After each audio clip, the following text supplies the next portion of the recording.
कहीं कहीं हमारे यहाँ कबीर पंथ में भी ऐसा मामला चल रहा है कि कोई सार नाम, कोई सतनाम, कोई सार शब्द फलाने ढीके, ऐसे कह कह करके लोगों को और वो गुमराह करते रहते हैं। सच्चे अर्थों में सार शब्द क्या है, ये संत बोल रहे हैं, ये सार शब्द है, इनको तुम सुनो और समझो।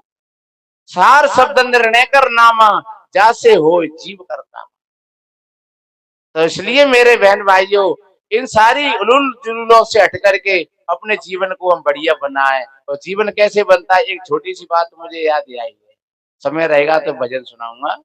बताती है, एक शादी होकर के आई, और शादी होकर के आई तो लड़की थोड़ी सी चालाक थी और लड़का सत्संगी था, समझदार था।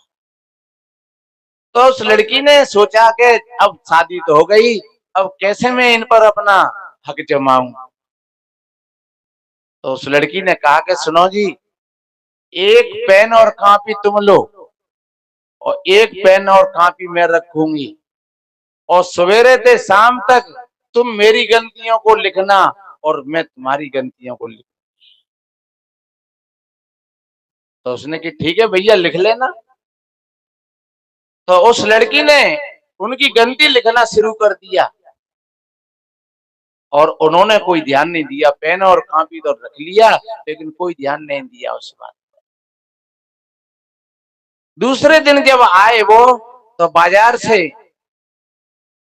एक बढ़िया फूलों का गुलदस्ता लेकर के आए, एक माला लेकर के, मिठाई का डिब्बा लेकर के आए। और जब आए घर पर, देख करके देवी जी खड़ी भई और उन्होंने माला पहना दी। जो हार लाए फूलों का, वो हार पहना दिया, फूलों का गुलदस्ता हाथ में थाम दिया, मिठाई का डिब्बा हाथ में थाम दिया। और वो सोच रहे हैं कि पता नहीं कौन सी खुशी में ये ऐसा उपहार मेरे को दिया जा रहा है। पूछा उन्होंने, ये उपहार कौन सी खुशी में मुझको दे रही हो? तब उन्होंने कहा कि आपने कहा कि आप मेरी गलतियों को लिखना और मैं तुम्हारी गलतियों को लिखूं। तो भैया 2 दिन हो गए, मैंने प्रयास किया, लेकिन मुझको तुम्हारे अंदर में कोई गलती नजर नहीं आई। और जब गलती नजर नहीं आई तो आप तो बहुत अच्छी हो, इसलिए मैंने सोचा कि एक फूलों का हार, फूलों का गुलदस्ता और मिठाई का डिब्बा देवी जी को उपहार में दिया जाए, भेंट किया जाए। और तुमने तो मेरी गलती लिखी हो। एकदम उस लड़की पर शर्म सी पड़ गई। हाँ, मैंने तो गलती लिखी है। अब उस समय तो उसने वो ले लिया, लेकिन अब उसको ध्यान आया कि देखो रे, मेरी बुद्धिमत्ता कैसी, मैं इनमें कमी खोजने का प्रयास कर रही थी, मैं इनको नीचे झुकाने का प्रयास कर रही थी, लेकिन इन्होंने मेरे सर को ऊंचा कर दिया। ध्यान रखो। अब दूसरे दिन उसने सोचा कि भाई, जब सवेरा ही हुआ तो कहा कि पतिदेव, आपने मेरी तरफ इस तरीका से क्यों नहीं देखा जैसे मैं देख रही थी? तब उन्होंने कहा कि देखो, ये है निगेटिव भाव। ये निगेटिव भाव अगर जम जाए तो फिर हमारी दृष्टि निगेटिवता की ओर चली जाती है, धीरे धीरे नकारात्मक भाव बन जाते हैं। और जब तुम्हारी दृष्टि मेरे प्रति निगेटिव हो गई और मेरी भी दृष्टि निगेटिव हो गई, तो उसका परिणाम तो फिर दोनों का अलगाव है। फिर मिलन कैसे होगा? मिलन तो पॉजिटिव भाव में होता है। और जहां टूटता है संबंध, वो अधर्म है, वो धर्म नहीं। जहां जुड़ते हैं संबंध, उसको धर्म कहते हैं। तो किसी भी परिवार में हम भाई और बहन को, मित्रों को, समाज को अगर जोड़ करके चलेंगे हम, तो निगेटिव भाव से आप कभी नहीं जोड़ पाओगे। आप पॉजिटिव भाव बना करके रखोगे तो धीरे धीरे आपका समाज आपसे जुड़ता चला जाएगा, आपका परिवार भी जुड़ जाएगा। तब उस लड़के ने कहा, देवी जी, आपके अंदर की जो भावना है वो ठीक है, कोई बात नहीं है, लेकिन मेरे अंदर में आपके प्रति असीम प्रेम है, प्यार है। और जहाँ प्रेम होता है सज्जनों, वहां नेगेटिव भाव समाप्त हो जाते हैं। दूसरे दिन वो लड़की गई बाजार में कोई सहेली को लेकर के, और वो भी फिर अपने पति के लिए एक माला लेकर के और फूलों का गुलदस्ता लेकर के, मिठाई का डिब्बा लेकर के और तैयार। जब वो आए घर पर तो तुरंत उसने फूलों की माला पहनाई, मिठाई का डिब्बा दिया, जल का लोटा दिया हाथ में और पैर छुए और कहा, पतिदेव मेरे को क्षमा करना, मेरे अंदर में निगेटिव भाव था, आपने मेरे को जगा दिया। तो सज्जनों, वास्तव में ही ऐसा भाव जब हमारे अंदर में हो तो हमारा प्रेम प्यार का उद्भव होता हुआ चला जाता है और जीवन अच्छा बनता है, सुंदर बनता है। तो वो बहन जाग गई। तो इसी तरीका से अगर परिवारों में और समता भाव हो, जागरूकता हो, तो वो परिवार बढ़िया बन जाते हैं, अच्छे बन जाते हैं। सज्जनों, कितना बढ़िया कहा है। देखो, जीवन कहाँ टूटता है, और जो जागृत होते हैं, एक बार में गाते हैं, किसी के काम जो आए उसे इंसान कहते हैं, पराया दर्द अपनाए उसे भगवान कहते हैं, पराया दर्द अपनाए उसे भगवान कहते हैं। ये दुनिया ये कई उलझन है, कहीं धोखा कहीं ठोकर, कोई जीता ये यस यस के, कोई जीता है रो रो कर, मुसीबत में न घबराए उसे इंसान कहते हैं, मुसीबत में न घबराए उसे इंसान कहते हैं, किसी के काम जो आए उसे भगवान कहते हैं, पराया दर्द अपनाए उसे भगवान कहते हैं। कहीं धनवान इतना, कहीं इंसान निर्धन है, कहीं सुख है कहीं दुख है, इसी का नाम जीवन है, जो गिर करके संभल जाए उसे इंसान कहते हैं, जो गिर करके संभल जाए उसे इंसान कहते हैं, पराया दर्द अपनाए उसे भगवान कहते हैं।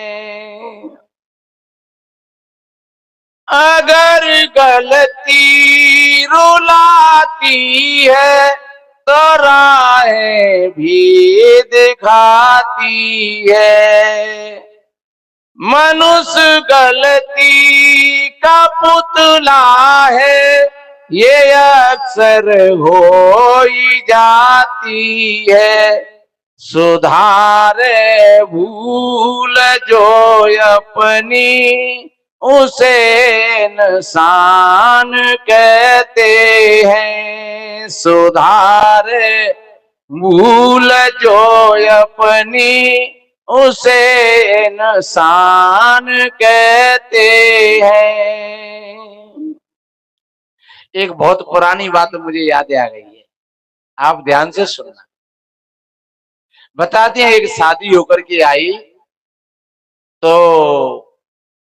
वो बहू सत्संगी परिवार की थी, और जहाँ सत्संग परिवार की बच्चियां होती हैं तो सत्संग में तो ये शिक्षा दी जाती है कि अपने सास ससुर की सेवा करना, पति की आज्ञा का पालन करना, और बच्चों के लिए भी ये शिक्षा होती है कि माता पिता की सेवा करना, पत्नी के साथ में कंधा से कंधा लगा करके रहना, और बच्ची बच्चाओं को अच्छी शिक्षा और संस्कार देना। तो वो लड़की संस्कारवान थी, और वो जब शादी होकर के आई तो वो आकर के अपने ससुर साहब के पास जल का लोटा लेकर के गई। पहली बार जल का लोटा लेकर के जब गई तो एकदम थोड़ी सी होठों पर मुस्कुराहट सी आई, और कहने लगा बूढ़ा, अरे गम तो मैं जे मजा। बहू ने ज्यादा ध्यान नहीं दिया इस बात पर, कोई बात हो। दूसरी बार जब भोजन की थाली लेकर के आई तो फिर बुड्ढे ने कहा, अरे गम तो मैं जे मजा। ने थोड़ी सी हंसी और ज्यादा आ गई। बहू को ने थोड़ी सी चोट लगी हल्की सी। ये बात क्या है, पहले भी बुड्ढे ने ये बात कही, अरे गम तो मैं जे मजा। चलो कोई बात नहीं। तीसरी बार जब बहू फिर आई, उसको उसने खाट बिछौना किया, बिस्तर किया, तब तो फिर बुढ़ा एकदम और हंसने लगा और कहने लगा, अरे गम तो मैं ये मजा। अब तो बहू का पारा चढ़ गया। अब मैं पूछूंगी इससे कि गम कौन सी चिड़िया का नाम है और कहाँ रहती है, ये मेरे से मजाक कर रहे हैं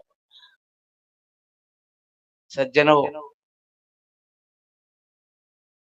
जब पति देव आए शाम को, कहने लगी, सुनो जी तुम्हारे पिताजी है नहीं, ये तो बहुत खराब आदमी। बोले क्यों भैया? कि वो मजाक करती है मेरे से। तुमसे क्या मजाक किया? बोले जब मैं जल का लोटा लेकर के गई तो हंस करके कहने लगे, अरे तुम तो मुझे मजा। और जब मैं भोजन की थाली लेकर के गई तो फिर से कहा, अरे गम तो मैं जे मजा। और जब मैं खाट और बिस्तर तैयार किए तो हंसते हंसते कह रहा था, अरे गम तो मैं जे मजा। अब तुम अपने पिताजी को पूछ करके आओ कि गम कौन सी चिड़िया का नाम है और कहाँ पर रहती है। अन्यथा ध्यान रखो, सवेरे या तो वो ही रहेंगे इस घर में या फिर मैं ही रहूं। उस लड़का को भी वैसे तो विश्वास था अपने पिता पर फिर भी भैया पता नहीं कहाँ मन बिगड़ जाए, विकारों का भरोसा क्या। उसने जाकर के पिताजी से कहा, पिताजी बहू तो बेटी के समान होती है। बोले हाँ बेटा, बिल्कुल बहू तो बेटी के समान ही होती है और बेटी से ज्यादा होती है। तो फिर तुमने बहू से मजाक क्यों किया? नहीं बेटा, मैंने कोई मजाक नहीं किया है। तो जब बहू जल का लोटा लेकर के आई तब आपने कहा, अरे गम तो मैं जे मजा। भोजन की थाली लेकर के आई तब आपने कहा, अरे गम तो मैं जे मजा। और जब बिस्तर किए तब आपने कहा, हंस करके कहा, अरे गम तो मैं जे मजा। वो गम कौन सी चिड़िया का नाम है, कहाँ बैठती है वो, बताओ। पिताजी ने कही, बेटा क्या बात है मत पूछे। कि नहीं, या तो बताओ अन्यथा सवेरे घर को खाली करके चले जाना। तो फिर पिता ने कहा, तो बेटा अगर ऐसी बात है तो फिर तू अपनी मम्मी बुला ला और अपनी पत्नी को बुला ला। और बताते हैं जब दोनों, बुढ़िया भी आ गई और बहू भी आ गई, तब बुड्ढे ने कहा कि बहुत दिन की बात है, जब शादी हो गई हम दो एक आध बार ही आए गए थे। ससुराल से जब हम निकले तो वहां से निकल करके 2 किलोमीटर आगे चल करके जंगल मिलता है, और जंगल के किनारे पर ही एक कुआं है, और वहां बरगद का पेड़ है और वहां रस्सी और बाल्टी भी पड़ी रहती। तो जब हम आए उस बरगद के पेड़ के नीचे तो हमने थोड़ा सा वहां विश्राम किया। फिर इन्होंने कहा कि हमें प्यास लगी, और जब मैंने पानी खींचने के लिए गया तो पता नहीं इनके मन में क्या बदी आ गई। बेटा अच्छे बैठो, अच्छे बैठो, तुम अच्छे बच्चे, ऐसे बैठो, हाँ ऐसे बैठो। देखो वीडियो में जाएंगे तो जो कहेंगे और ये ऐसी लड़की ऐसे बैठी। बढ़िया, अच्छे बैठना चाहिए सत्संग में हमेशा। और जहां जाओ, जहां कहीं भी जाओ, अच्छे बैठ करके, जब कोई तकलीफ है, कोई परेशानी है तो फिर खड़े हो जाओ, अच्छे बैठो। पहली सत्संग की और समझ की ये निशानी है। तो बेटा जब मैं पानी खींचने के लिए गया और पता नहीं इनके मन में क्या बदी आ गई और इन्होंने धक्का मार दिया और मैं कुआं में गिर गया। और ये लौट करके वापिस पिता के घर पहुंच गई। उन्होंने पूछा, कहो बेटी आप कैसे वापस लौट करके आ गई? तो इन्होंने कहा, पिताजी मेरे पति को तो बदमाशों ने पकड़ रखा है और मैं तो भाग आई, निकल आई। और मैं 5 घंटा कुआं की एक किनारी को पकड़ करके और उसी में पड़ा रहा। शाम की समय 5-6 बजे उधर से चरवाहे लोग लौटे ग्वाला, तब उनकी सहायता से मैं बाहर निकल करके आया। उन्होंने भी पूछा, भैया तुम कैसे गिर गए? तो मैंने कहा, गिर कैसे गए, पानी खींच रहे, पैर फिसल गया, गिर गए। और कैसे गिर गए? शाम को जब मैं वापस लौट करके ससुराल में पहुंचा तो जाकर के हमारे ससुर साहब मिले। तो उन्होंने पूछा, कहो बेटा क्या तुमको बदमाशों ने पकड़ रखा था? मैंने कहा, हाँ पिताराम मेरे को बदमाशों ने पकड़ रखा।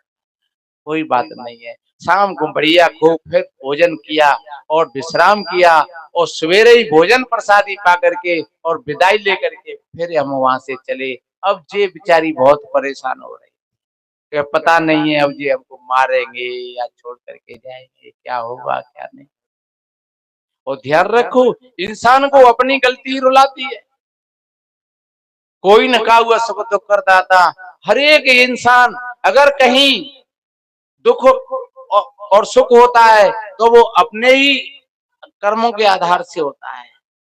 अगर हमारे अंदर में कोई भय है किसी प्रकार की तो वो अपने ही कर्मों के आधार से है।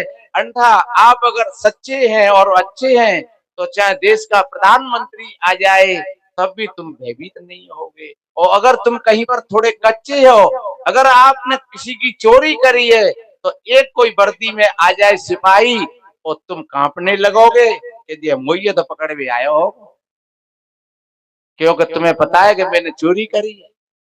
इसलिए मेरे बहन भाइयों, हमेशा हमको अपनी कमजोरी परेशान करती है। और जब हमारी कमजोरी ही और हम दूसरों की फिर वो बुराई करवाती है। क्यों कि वो बुराई करने से फिर ऐसा लगता है कि मेरी अच्छाई समाज के सामने पूरी तरीका से मेरी अच्छाई आ जाए और दूसरे की बुराई समाज के सामने आ जाए। और ध्यान रखो, ऐसा होता नहीं है। किसी विद्वान ने कहा है, सच्चाई छुप नहीं सकती है झूठे उसूलों से, और खुशबू कभी आती नहीं है कागज के फूलों से। और किसी ने कहा है कि नहीं, सच्चाई छुप सकती है। ये हल्की बात है थोड़ी। सच्चाई छुप सकती है अगर आपस में मेल हो। सच्चाई छुप सकती है अगर आपस में मेल हो, और खुशबू आ सकती है अगर कागज पर तेल हो। कागज के फूल में तुम सेंट के छींटा दे दो तो खुशबू आएगी, सच्चाई छुप जाएगी। तुम थोड़े से अपने समता और संगठन में होंगे तो, पर ध्यान रखो कागज में खुशबू कितनी देर तक रहेगी? जो तुमने जो खुशबू बनावटी कागज पर डाली वो कितनी देर तक रहेगी? और तुम्हारी सच्चाई भी वो कितने समय तक रहेगी? क्योंकि सच्चाई तो सच्चाई होती है। चाहे आप कितनी भी सच्चाई बना करके रखना, लेकिन फिर भी सच्ची बात प्रकट हो जाती है, छुपती नहीं है। जो पहली बात है, सच्चाई छुपती नहीं है झूठे उसूलों से, ये पत्थर की बात है। खुशबू आती नहीं है कागज के फूलों से। आ जाएगी, आपने सेंट उस पर छिड़क दिया तो 2 दिन 4 दिन के लिए खुशबू आ जाएगी। तुम सच्चाई को दाब लोगे, अगर तुम बनी कहियो मत रे, कहियो मत रे, तो तुम 2 दिन 10 दिन 15 दिन तुम डांट लोगे, लेकिन फिर भी डांट नहीं पाओगे, वो एक न एक दिन प्रकट हो ही जाएगी। इसलिए कभी इस भूल में मत रहना। तो मैंने बोला, उसने कहा कि जब हम उसी जंगल के किनारे उसी कुआं पर फिर से आए और ये बेचारी बहुत शर्म रही थी और भयभीत हो रही थी, शरीर कप रहा था। तब मैंने कहा कि तुम बताओ, ऐसी कौन सी बात तुम्हारे मन में आ गई, तुमने कल मेरे में धक्का मार दिया। तो ये हाथ जोड़ करके कांपने लगी और कहने लगी, पतिदेव मेरी गलती हो गई और अब आपकी मर्जी है, आप कुछ भी दंड दो वो मैं उसको झेलूंगी। मैंने कहा बस यही दंड है जो कल किया था, अब आइंदा ऐसा कभी मत कर। अगर गलती रुलाती है तो राहें भी दिखाती। उस बुड्ढे ने कहा कि बेटा उस दिन से समय बीतता गया, तुम जैसे सपूत ने जन्म लिया, फिर तू बड़ा हो गया, तेरी शादी हो गई और फिर ऐसे सत्संग परिवार की बिटिया मिली बहू। और बेटा जब ये जल का लोटा लेकर के आई तब मैं नहीं बोल रहा था कि भीतर से मेरी आत्मा बोल पड़ी कि अरे गम तुम्हें जे मजा। भोजन की थाली लेकर के आई तो फिर आत्मा बोल पड़ी, अरे गम तुम्हें जे मजा। जब बहू ने खाट बिछौना किया तो फिर से तो और जोर से, अरे गम तुम्हें जे मजा। अगर मैं उस दिन इनको छोड़ देता या इनको कुआं में धकेल देता या मार देता या मैं खुद मर जाता तो आज तुम जैसे बहू और बेटा मुझको कहां से मिले। बेटा बात तो ये है, अब तेरी मर्जी है, अब तू अपने घरे संभाल लिए और मैं सवेरे घर को छोड़ करके चला जाऊंगा। दोनों बहू बेटाओं की आंखें सजल हो गई, पैर पकड़ लिए, पिताजी हमसे बहुत बड़ी भूल हो गई। इसलिए मेरे बहन भाइयों, गम समान भोजन नहीं जो कोई गम को खाए। कम खाना और गम खाना, हमेशा ये 2 सूत्रों को बांध करके ले जाना। कम खाओगे तो आप बीमार नहीं पड़ोगे और गम खाओगे तो आप कोर्ट कचहरियों से बचे रहोगे। इसलिए और एक बात बताएं, आप अगर 4 रोटी खाते हो, आप 3 रोटी खाओ तो 1 रोटी बचेगी और 1 रोटी बचेगी तो तुम रोज की 1 रोटी बचाओगे तो 1 साल की कितनी रोटी है गई? 3 से 60 65 रोटी है जाएगी, नहीं है जाएगी? और 3 से 60 65 रोटी में से मैं जानता हूं कि शायद 1.5 से आदमी तो आराम से खा ले। तो तुम 1.5 से आदमी को भंडारो हमारे साहिब जी के आश्रम पे करे आओगे तो समझ लो आम के आम और गुठली के ना। आप सोच रहे होंगे महात्मा बड़े होशियार है, अपने आश्रम की कह रहे कि आश्रम पे करे आएंगे। नहीं, तुम्हें जरूरत है ठीक है वहां पर कर दियो। पर कबीर साहब जी का ये सिद्धांत है कि आदि में से आदि और टूक में ते टूक और कहे कबीर दास को कबहू नहीं आवे चूक। 2 काम हो गए। अगर आधी रोटी आपने कम खाई तो समझ लो कि आपका पेट हल्का रहेगा। दूसरे आधी रोटी बच गई वो दूसरे के काम में आएगी। तो 2 काम हो गए, आम के आम और गुठलीन के दाम। और दूसरी बात, आप गम खाओगे, किसी ने कहा आपने सहन कर लिया, सुन लिया। सुनने में बहुत बड़ी शक्ति होती है। इसको ये एक शब्द है सहिष्णुता, सहन करने की शक्ति। बुद्ध का किसी ने अपमान किया, जहां जा रहे गांव में तो लोगों ने अपमान किया और खूब अपमान किया, लेकिन वो गाली दी और कोई धूल वूल फेंकी और कुछ देर बाद फिर तथागत ने कहा कि अच्छा अब आप की आज्ञा हो तो हम चले यहां से। बोले आपके मन में कैसा आया? किसी सज्जन ने पूछा आपके मन में कैसा लगा, आप कैसा व्यवहार करोगे हमारे साथ में? बोले मैं वही व्यवहार करूंगा जो मैंने अगले गांव में किया था। मैं उस गांव में अभी आया था 2 घंटे पहले, तो उस गांव के लोगों ने मेरा बहुत बड़ा सम्मान किया, बहुत बड़ा सम्मान किया, लेकिन उस सम्मान को भी मैंने उन्हीं लोगों पर छोड़ दिया। मैंने उस सम्मान को भी नहीं लिया और मैंने इस अपमान को भी नहीं लिया। ध्यान रखो, सम्मान दोनों तरफ से बनता है। एक तरफ से अगर गाली दी है किसी ने और दूसरी तरफ से अगर व्यक्ति चुप है, शांत है, तो सम्मान नहीं बढ़ेगा आगे। एक तरफ से किसी ने अगर अपमान कर दिया है तो दूसरी तरफ से अगर नहीं किया, प्रतिक्रिया नहीं की, तो संवाद नहीं बढ़ेगा आगे। ये साधुता का लक्षण है। हमारे महान पुरुषों ने, लोग बाबा साहब की बात कहते हैं बहुत बहुत और हम सुनते हैं रोज, लेकिन बाबा साहब के अंदर में कितनी सहिष्णुता थी। लोगों ने पानी नहीं पीने दिया, कोई बात नहीं। लोगों ने गाड़ी से उतार दिया, कोई बात नहीं। कितनी सहिष्णुता थी, लेकिन जवाब एक एक बात का दिया था, अपने कलम और अपने विद्वता के हिसाब से। अगर वो लाठी लेकर के लड़ जाते तो कोई बुद्धिमत्ता नहीं होती और आज इस जगह पर आपको ला करके खड़ा नहीं कर देते। वो सारी चीजों को, सारे अपमानों को सहन करते हुए और अपने लक्ष्य की तरफ वो बढ़ते गए। तो हमें भी अपने लक्ष्य की ओर बढ़ते ही चलना चाहिए। हमें इन छोटी मोटी बातों की तरफ नहीं देखना चाहिए। तो आपके परिवार में भी खुशहाली रहेगी, आपका परिवार अच्छा चलेगा, बढ़िया चलेगा और आपके जीवन में सुख और शांति की धारा बहेगी। जिस भजन को मैं बोल रहा था उसकी अगली पंक्ति में ये बात बताई, देखिए। पेट भरने को दुनिया में पशु भी पेट भरता है। पेट भरने को दुनिया में पशु भी पेट भरता है। दिए दिल और कोई अपना वो नर पर स्वार्थी होता है। पथिक जो बांट कर खाए उसे इंसान कहते हैं। पथिक जो बांट कर खाए उसे इंसान कहते हैं।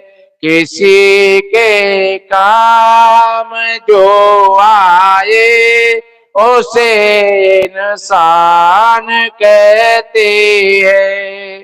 पराया दर्द अपनाए उसे भगवान कहते हैं। आपने कुत्ता, 2 कुत्तों के बीच में एक रोटी डाल दो, दोनों मर जाएंगे, ने भुबाई खान देगो और ने भुबाई खान।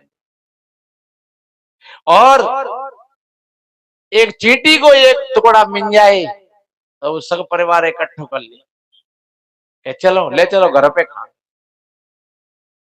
अगर क्रूरता सीखनी है तो कुत्तों से सीख लेना, और अगर समता भाव सीखना है तो फिर चींटी से सीख।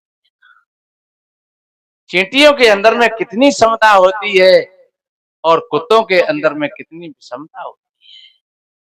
तो मेरे बहन भाइयों, त्याग का मतलब ये नहीं होता है कि कोई घर को छोड़ करके चला जाए। त्याग का मतलब ही होता है हमेशा दूसरों को खिलाने के लिए हाथ बढ़ाते रहे। हाँ, अरे आओ भैया, अरे आओ जी चाय पी ले, अरे आओ भैया, अरे भाभी जी आओ बैठ ले, अरे भैया आओ आओ दादा बैठ लो पानी पी लो, अरे कम से कम मान सम्मान दो, अरे कम से कम एक लोटा पानी का पिलवा दो, अरे कम से कम ये कह दो आओ साहब बैठ ले, तो समझ लो आपने बहुत कुछ दे दिया। अगर आपके देने का भाव होगा, और एक बात बताएं, आप देने का भाव आपके अंदर में बढ़ता गया। आज आपने किसी को 1 रुपया दिया, कल आपने 2 रुपया दिए, परसों आपने 5 रुपया दिए, तो मैं दावे के साथ कहता हूं आप थोड़े से समय में ही और दानियों की लाइन में तुम लग जाओगे। और अगर मांगने की प्रवृत्ति रही, खाने की प्रवृत्ति रही, तो धीरे धीरे आप भिखारियों की लाइन में चले जाओगे। मांगते रहो जीवन, मांगने से कभी पूर्ति नहीं पड़ती है और देने से कभी घटता नहीं, ये ध्यान रखो। ज्यो ज्यो खर्चे त्यों त्यों बढ़े, चाहे बाहर का धन हो और चाहे भीतर का धन। इसलिए मेरे बहन भाइयों, अपने जीवन को बढ़िया बनाने के लिए मैंने निवेदन किया, ज्यादा ऊपर और नीचे की बात ना कह करके 2-3 उदाहरणों के साथ हमें अपना जागृत होकर के होश के साथ अपना जीवन जीना चाहिए। एक तो वो व्यक्ति था जो पी करके और सुअरिया को कह रहा था पप्पू की मम्मी, उसका भी जीवन था। एक वो व्यक्ति था जो सोता सोता कह रहा था कि मैं सब जानता हूं, मैं सब जानता हूं, मैं सब देख रहा हूं। सज्जनों, एक वो लड़की थी जो पति को वो नीचे दिखाना चाहती थी, लेकिन जब जागृत हो गई तो उसके अंदर में भी वो पॉजिटिव भाव प्रकट हो गया। एक वो व्यक्ति था जो वास्तव में ही जिसने ये समझाया, अरे गम तो में ये मजा, कि हमें क्या करना चाहिए। जीवन में कई प्रकार की घटनाएं होती हैं, समस्याएं होती हैं, तो इन समस्याओं से कभी घबराना नहीं चाहिए। धारिये धीरज पाइये पारू, ना तो डूबे सकल परिवारू। जो पिया बिने सुनो तुम मोरी, राम लखन सिय मिले बहोरी। है ये धैर्यता का प्रतीकात्मक है कौशल्या। राजा दशरथ को मूर्छा आ जाती है और कौशल्या उनको जगाती है। कौशल्या के अंदर में धैर्य था तो राम आए और राजा बने, सब काम व्यय भये। और दशरथ जी के अंदर में धैर्य नहीं था तो वो मर गए। तो इसलिए मेरे भाई बहनों, अपने जीवन को बढ़िया बनाने के लिए, अच्छा बनाने के लिए, और इन उदाहरणों को, ये आदर्श कहानी है, इन कहानियों को तुम अपने जीवन में धारण करोगे और यहाँ संकल्प लेकर के जाओगे तो आपका भी जीवन बढ़िया बनेगा। हम धन्यवाद देते हैं राम स्वरूप माड़ साहब जी को, जिन्होंने बड़े अधिक प्रयास से और संतों को यहाँ बुलाया। और उनके साथ साथ जहाँ सत्संग हो रहा है, जो परिवार जहाँ पर है, जिनका जो घर मकान है यहाँ पर, उन सभी भाइयों की बहुत बड़ी अच्छी सेवा, और सभी बहन और बच्चा सभी सेवा में जुटे हुए हैं। और आप सभी भाई बहनों के लिए आप दूर दूर से, क्योंकि ये आजकल का सालक बहुत बड़ा है और कितने भाई अपने ब्याह और शादियों को छोड़ छोड़ करके और सत्संग में आए हैं, तो हम तो धन्यवाद देते हैं आप जैसे सभी भाई बहनों के लिए। तो सज्जनों, संतों का यही भाव होता है, सर्वे भवन्तु सुखिनः, सर्वे सन्तु निरामया, सर्वे भद्राणि पश्यन्तु मा कश्चित् दुःख भाग् भवेत्। सभी के जीवन में आनंद हो, सभी निरोग हो, सभी स्वस्थ हो, और इन्हीं शुभ मंगल कामनाओं के साथ और वाणी को समापन की ओर ले चलते हैं। हमारे पूज्य साहिब जी विराजमान है और अब इनके आशीर्वाद के शब्द आप श्रवण करोगे और एक जयकारा लगाए। बोलिए सतगुरु कबीर साहिब की जय हो। साहिब की साहिब।